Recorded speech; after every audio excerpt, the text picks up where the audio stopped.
Salut. Donc aujourd'hui, je voulais un peu parler de. euh, ouais, je sais, j'en avais déjà parlé bon, il y a peut-être un mois ou deux, peut-être plus, je sais plus. Enfin, de toute façon, j'avais supprimé la vidéo, mais je suis en train de tout refaire. Bon, ça me fait un peu chier, mais soit. Euh, Comme je disais, le, le lundi 8 octobre, j'avais été chez une meuf, en fait, et je vais vous dire un truc qui est assez étrange, c'est que bah, elle a trois enfants, et c'est l'âge de ses trois enfants. Bizarrement, et bah, c'est l'âge des relations que j'ai eues entre Claire, Lydie et elle, Adeline, quoi. Et après, tu vois, quand j'étais en conversation avec elle le vendredi de la même semaine, elle me dit, ouais, il a pris l'habitude de m'appeler Adeline. Enfin, moi, je m'en fous, hein, ce qu'elle s'appelle Adeline ou autre, peu importe. Mais l'âge de ses enfants, en fait, son fils, euh, c'est comme, il avait le même âge que comme si j'avais fait un enfant avec Claire et comment sa fille Aelia. Euh, Même âge que comme si j'avais eu un enfant avec Lydie et justement comme elle était enceinte à ce moment-là, euh, bah c'est comme si elle avait eu un enfant avec moi-même. Or non, du tout. Alors déjà ça c'est extrêmement étrange. Donc soit elle me traquait sur internet ou j'en sais rien. Hein. Il y a un souci quoi. Enfin moi j'essayais d'avoir des réponses et tout. Enfin j'en sais rien. Après je m'en fous un peu. Hein. Mais disons que vu la situation, comment ça se passe. Euh, je sais pas trop comment réagir à ça. Enfin, peu importe. Moi, en tout cas, moi, je m'en prends pas à n'importe qui, pas à n'importe quelle personne. Euh, je fais mon devoir comme tout le monde. S'il y a il y a un crime ou autre, je peux pas laisser les choses comme ça, tu vois. Je sais pas, vous lisez les premiers trucs dans la gendarmerie, les premiers trucs, si vous êtes témoin d'un truc qui est hors la loi, justement, le fait, je sais pas pour dénoncer quelqu'un, hein, parce que autrement on va rentrer dans un truc et tout, mais il y a des choses graves quand même qui se passent. Faut voir qu'en France, au niveau socio-économique, bah, ça s'arrange pas, quoi. Donc, bah, la violence, elle augmente, parce que bah, les gens sont de plus en plus pauvres, donc ils font de plus en plus de conneries, et tout, etc. Et donc, bah, c'est à nous, en tant que citoyens aussi, de prendre nos responsabilités. Donc, quand moi, je vois quelque chose bah, qui est euh, illégal, d'un point de vue, en fait, pour les autres, euh, moi, j'ai aucun scrupule pour aller porter plainte ou euh, bah, dénoncer une personne, quoi. Je refuse de porter sur la conscience la souffrance de quelqu'un d'autre. Et puis, je me dis que si tout le monde ferait ça, bah, on vivrait dans un pays un peu plus harmonieux, quoi. Et voilà. Donc, ouais, je me pose vraiment cette question-là. Pourquoi ça? Ensuite, pourquoi toutes mes relations, c'est 8 mois, quoi. Je regarde une vidéo et d'un mec, il sort l'histoire de Pegasus, ou je sais pas quoi, d'un truc de la gendarmerie, tout ça, qui espionnaient justement les citoyens. Déjà, mettre un citoyen sur écoute, c'est illégal. Normalement, il faut justement passer en un jugement, etc. Il y a un juge qui fait les ordonnances pour la police, etc. Ça se passe pas comme ça. Hein. C'est pas tu claques des doigts, tu mets quelqu'un sur écoute, non, c'est complètement illégal. Hein. Euh, donc voilà. Euh, je sais pas ce qu'ils ont foutu avec ma vie, en tout cas. Moi, je sais que il leur tout question que je me l'espère. Et c'est bon quoi. Je suis pas là pour me plaindre ou dire ouais tiens on m'a fait ça machin bidule. Non, moi j'avance hein, dans la vie. Hein. J'ai pas que ça à faire. Hein. Tu sais, c'est comme la lumière, hein, va en ligne droite. Hein. Je cherche pas à faire des détours. Hein. C'est des trucs élémentaires. Hein. Tu le vois en physique quand tu arrives en cinquième. Quand tu vois le cycle de l'eau, etc. Tu apprends aussi la lumière, comment réagir, etc. Bon, je vais pas refaire les cours de physique de cinquième. Euh, D'ailleurs, c'est des très bons cours. Hein. La physique, c'est une très très belle matière. Moi, j'aime beaucoup la physique des particules. Après, bon, il y a plein de domaines dans la physique, mais j'adore bah, la physique des particules et j'adore l'intelligence artificielle. J'ai lu beaucoup sur ce domaine-là et beaucoup la biologie parce que bah, j'aime bien apprendre le corps humain, les sciences en général. Parce que plus j'apprends sur les sciences, bah, plus je comprends le monde et plus bah, moi, ça me rend heureux en fait. Plus je comprends le monde et bah, disons que plus je peux réfléchir et plus je peux aller loin dans ma pensée et plus je peux faire comment on appelle ça, des liens en fait entre les matières, entre les choses. Et justement, ces liens-là, eh ben, en fait, ça m'enrichit encore plus et ça me rend encore plus heureux. En fait, plus on apprend, plus on se rend compte certes de notre ignorance, mais plus on apprend, plus on est heureux et plus on se rend compte aussi de l'étendue de la connaissance qu'on peut acquérir. Et justement, cette connaissance qu'on a acquis nous permet de se comprendre en fait, parce que en fait la science, tout, les mathématiques, tout ça, ça nous apprend sur la nature humaine, sur la nature en général qui nous entoure. Ça nous apprend un peu comment la vie se développe sur Terre, comment les planètes orbitent autour d'elle, enfin, comment il y a des planètes qui se forment, etc. Enfin, il y a plein de choses. Euh, Comme là dernièrement, euh, j'étais en train de réfléchir. Là, ils sont en train de parler des nouvelles. Je sais pas si vous avez pas vu, mais il y a les. Comment on appelle ça déjà? Ah, je suis un peu soufflé. Il y a des nouveaux SSD qui vont sortir. Ça s'appelle des SSD RE. Et en fait, c'est des mémoires qui vont beaucoup plus vite. Et ils arrivent à faire ça avec sur plusieurs couches, 28 couches, etc. C'est des mémoires en trois dimensions. Mais moi, personnellement, j'ai toujours vu la mémoire en trois dimensions. Et je me demande pourquoi ils l'ont pas fait. Bon, c'est peut-être parce que la technologie n'est pas d'actualité. Enfin, on ne l'avait pas il y a 10 ans, quoi. Mais maintenant, on commence à l'avoir. Et on commence à atteindre des 3 nanos en termes de gravure. Je me demande s'ils vont atteindre le 2 nano. Euh, D'ailleurs, c'est des prouesses qui me fascinent, quoi, parce qu'on est vraiment dans l'infiniment petit, quoi. 2 nanos, c'est extrêmement petit. Et comment Apple, avec son 3 nano, comment les Snapdragon, je sais plus comment s'appelle la société, mais pareil, ils font du 3 nano. Et là, on voit Intel qui commence à galérer. Il est toujours sur du 5 nano. Euh, et galère quand même à arriver au 3 nano, c'est des technologies de pointe. Et justement, c'est des secrets professionnels, etc. Euh, mais et donc, ouais, la mémoire en trois dimensions, euh, ça fait au moins des années en fait que j'avais déjà pensé à ça. Et ils sortent ça que maintenant. C'est comme les écrans pliants, hein. Moi, j'ai eu cette idée-là, je l'ai déjà eu en 2009 en fait. Et je le savais déjà. Il y a des programmes militaires comme ça où ils travaillent justement. Ils ont déjà comment ça s'appelle, des écrans qui se plient, hein. Et ça fait depuis 2009, hein. Donc ça fait, voilà, on est en 2025, donc ça fait depuis que je dis pas de bêtises, 14 ans, quoi. Non, c'est ça, non, je dis des bêtises. 16 ans, 16 ans, 16 ans. Ouais, ça fait 16 ans.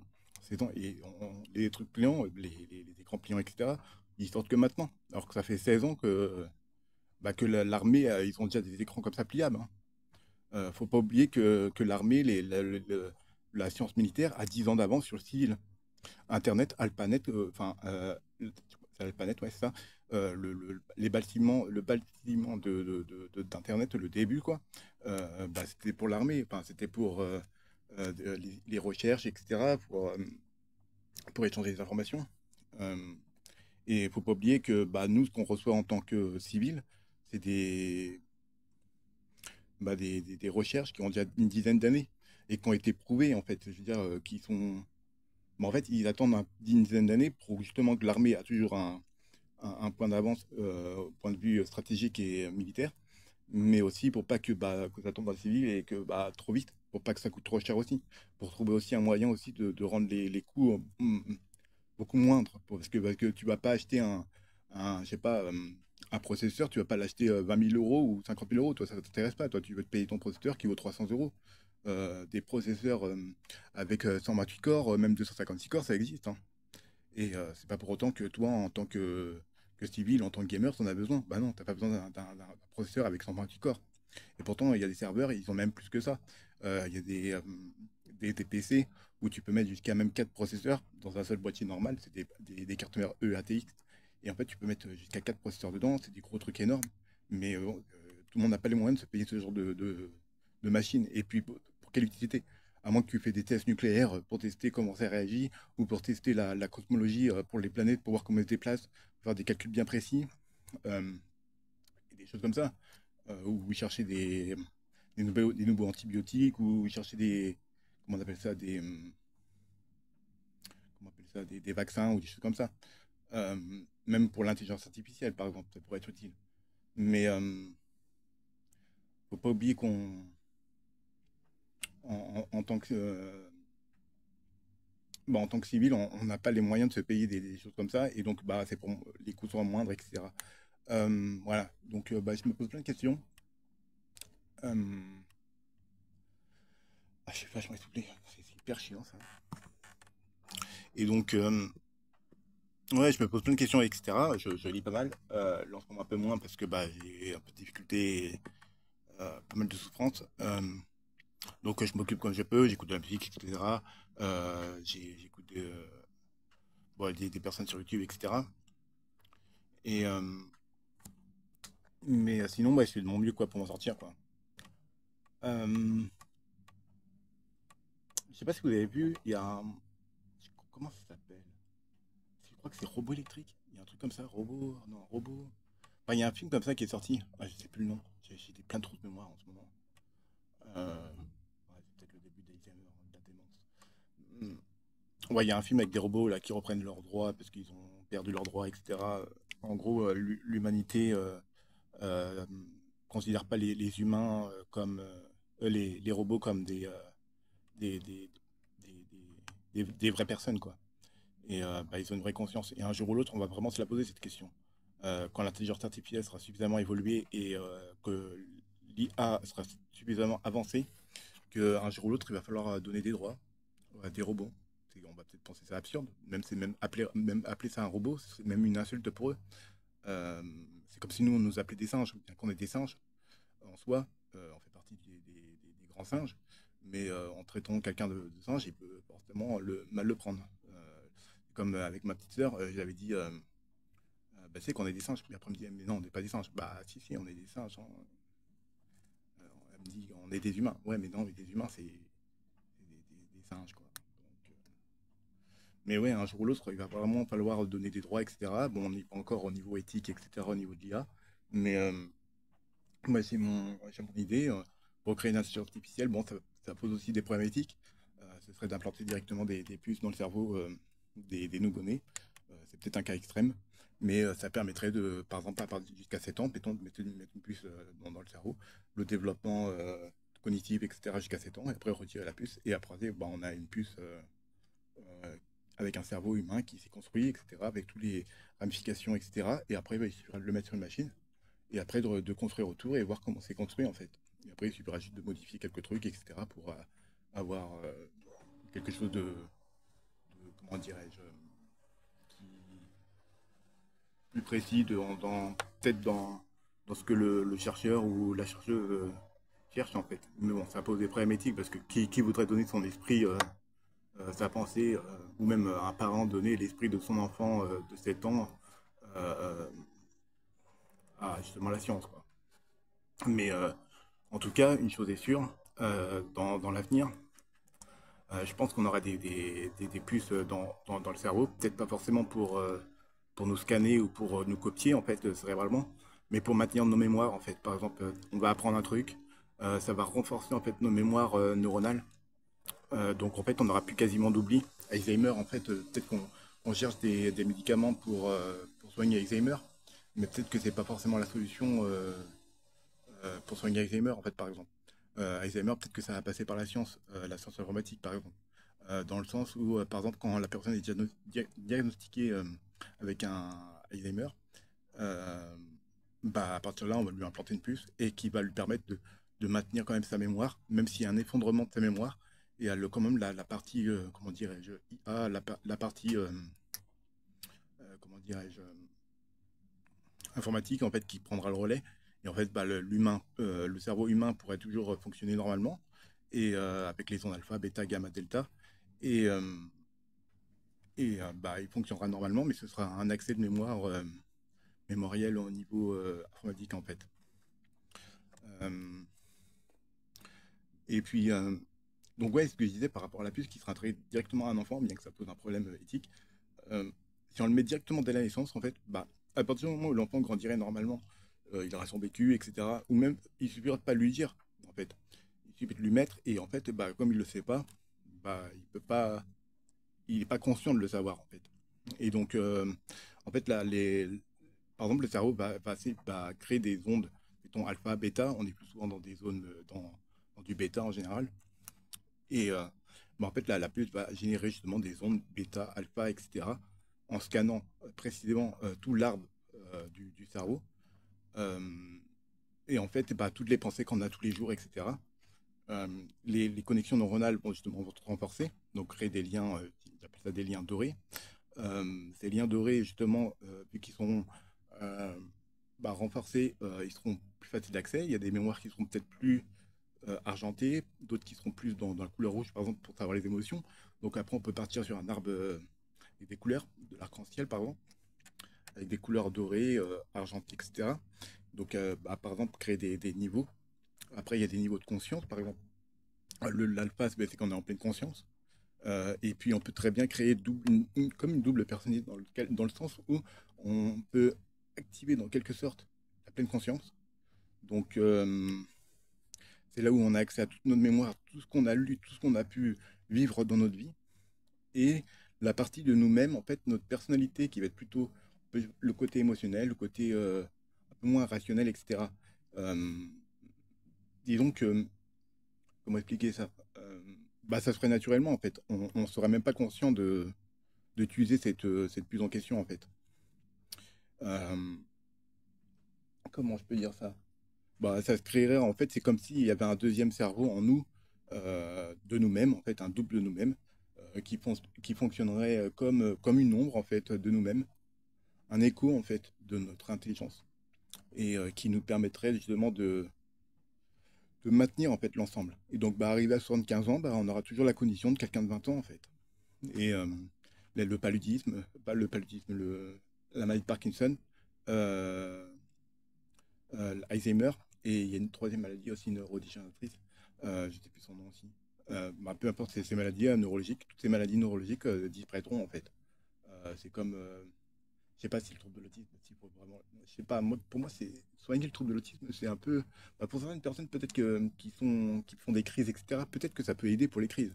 Je dis pas, mais je dis pas qu'il faut soigner toutes les maladies mentales, parce que je me dis que les maladies mentales aussi, certaines sont utiles. Je veux dire, c'est comme une évolution en fait de l'être humain. On ne peut pas décréter que quelque chose est normal parce que tout le monde est comme ça, que c'est normal. Peut-être que quand l'Homo sapiens sapiens est né, l'Homo erectus, il s'est pas demandé, comment, enfin, les autres singes qui étaient avant nous, quoi, ils ne sont pas dit, tiens, lui c'est un Homo sapiens sapiens, c'est pas normal, on doit le tuer. Bah non, c'est l'évolution. Donc qui nous dit qu'une maladie mentale de maintenant, c'est pas l'évolution de demain? C'est pour ça qu'il faut être très vigilant dans ce qu'on pense et ce qu'on peut véhiculer comme message et d'idées, quoi. Faut pas tomber dans comment je peux appeler ça? Euh, ah, comment je peux appeler ça? Des dômes, en fait, des pensées uniques. Il faut penser de façon multiple, en fait. L'être humain, elle a plusieurs facettes. Moi, j'ai toujours vu l'être humain comme une boule de facettes, comme une boule de disco, et avec plein de petits écrans, avec plein de, comment on appelle ça, plein d'écrans, en fait, si on peut dire, et avec plein d'images, comme s'il y avait plein. Imaginons une grande boule de facettes qui peut représenter toute votre vie, et chaque petit miroir qui est dessus, c'est une image, des images et des souvenirs, en fait. Et je vois le cerveau humain un peu comme ça, et en fait, il y a des films, des images et tout qui se forment dans notre esprit, et il faut savoir qu'on a quand même 100 milliards de neurones, et ces 100 milliards de neurones, euh, de stocker énormément d'informations. Et faut savoir aussi que comment on appelle ça, comment il s'appelle déjà, l'hippocampe, il crée les émotions, etc. Et il y a l'amygdale qui va aussi, les émotions, pareil, euh, qui va créer des émotions et il va générer des neurones aussi, à raison de 700 000 neurones par an. Bon, c'est pas énorme, mais il en régénère quand même. Et chaque neurone ne peut pas, ont des fonctions en fait. Et ils sont pas tous utiles pour les mêmes raisons en fait. Euh, Par exemple, il faut savoir que les neurones se terminent toujours par des neurones moteurs. Ça veut dire que par exemple, les, les, les derniers, les premiers neurones qui sont touchés en général pour les maladies dégénératrices, c'est pour ça qu'il faut faire du sport, c'est important. Ça permet d'oxygéner un peu le corps, etc. Et ça permet aussi de créer des connexions neuronales plus rapides en faisant du sport, en faisant du sport. En fait, le mouvement crée justement l'intelligence. Hein. Faut savoir que ça fait pas si longtemps que ça que l'être humain est sédentaire. Hein. L'être humain, il n'est pas censé rester sur place et pas bouger. Hein. Euh, on est quand même une espèce quand même assez endurante. Il faut savoir que quand on était dans la savane, etc., quand on chassait, euh, on gagnait pas avec les animaux, même si un animal c'est courir hyper vite, on gagnait pas par la vitesse, on gagnait par l'endurance. C'est-à-dire qu'on va suivre un animal pendant des jours. Et lui, il sera épuisé au bout d'un moment, quand on le chassait. Et bah, après, il y a notre intelligence, bien sûr, qui rentre en compte. On a créé des outils, etc. Il faut savoir qu'un arc et une lance, c'est une technologie. Bien certes primitif de nos jours, mais ça reste quand même une technologie. Il fallait avoir l'idée hein, de prendre un bout de bois, créer un demi-arc de cercle et mettre une ficelle pour envoyer une flèche, quoi. C'est comme la roue, hein. Il fallait penser qu'un truc circulaire permettait de faire avancer les choses. Certes, ça nous paraît peut-être, comment dirais-je, très primitif, très ras des pâquerettes au niveau intelligence, mais pourtant, il fallait y penser. Euh, c'est comme comment l'électricité fonctionne. Sur Terre, on va demander à la plupart des gens sur Terre, on va dire 90% des gens, allez, 80, on va être gentil, 80% des gens ne savent pas comment créer de l'électricité chez soi. Ils ne savent pas comment créer un générateur chez eux. Et pourtant, en temps de guerre, mettons, imaginons qu'il y a une guerre, une météorite ou je sais pas, quelque chose qui tombe sur la planète. Et que, je sais pas, on perd tous nos plus grands savants du monde. Comment on va recréer l'électricité et la civilisation si on ne sait même pas comment créer un pauvre micro-ondes ou même créer un pauvre générateur? C'est pour ça que je dis que c'est important de s'instruire parce qu'on ne peut pas compter sur les autres forcément pour créer des choses. C'est à nous de créer et c'est à nous de s'épanouir dans l'intelligence en fait et d'être heureux en fait, comme ça. Euh, je veux dire que si on va dire, imaginons qu'il y a 99% de la population mondiale qui disparaît et qu'il faudrait repartir de zéro avec les connaissances qu'on a. Imaginons qu'on on prend, euh, mettons, on prend les personnes qui sont, je suis désolé de dire ça, mais les moins intelligentes. On prend les 1% les moins intelligentes et on doit refaire la civilisation.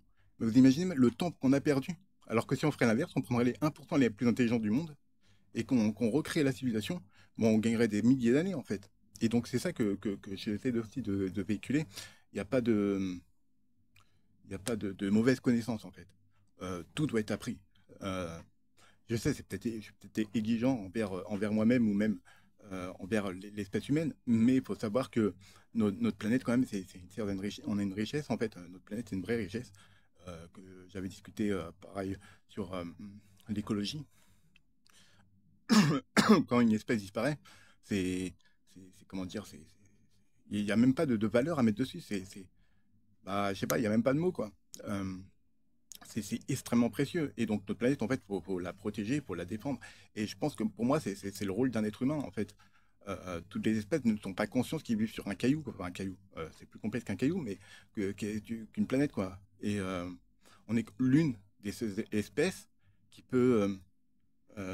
a plus besoin de son environnement pour vivre, en fait. On peut créer notre propre environnement pour vivre. Certes, c'est ce qui a détruit la nature, certes. On vit dans des jungles de béton, moi j'appelle ça comme ça, hein.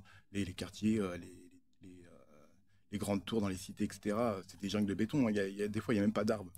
Euh, pour moi, l'être humain, comment il fait pour vivre là-dedans, quoi? Il y a même pas un brin de nature là-dedans. Il y a la pollution il y a les voitures, il y a tout. Il y a la pollution. Comment on peut faire pour vivre? C'est pas un truc vivable, en fait. Un être humain, il a besoin de boire de verdure et tout. Il a besoin de se connecter à la nature. Il est pas censé vivre dans une cage comme ça à Paris. Déjà, j'ai regardé, hein, l'espérance de vie est plus grande dans les villes. Sûrement parce qu'ils doivent peut-être avoir moins de maladies ou juste comme ça. Pourtant, il y a plus de pollution. Peut-être parce qu'ils ont accès à des meilleurs soins, etc. Mais il faut savoir que l'être humain, par nature, il est comment dirais-je, c'est un singe, quoi. Et donc, faut pas chercher plus loin. Donc, on a besoin des aliments naturels. Faut pas manger ultra transformés, etc. Certes, moi aussi, ça m'arrive de manger des trucs transformés. Je suis pas un exemple, mais euh, disons que le plus important, c'est de se reconnecter à la nature et à l'intelligence qui fait que nous sommes des hommes et on doit aller vers un mieux-être de la société en général. Et c'est pas à ceux qui nous gouvernent, en fait, de choisir pour nous, en fait. C'est à nous de construire notre futur et de savoir ce qu'on veut, en fait. Donc voilà, je fais des poutous. Tchuss.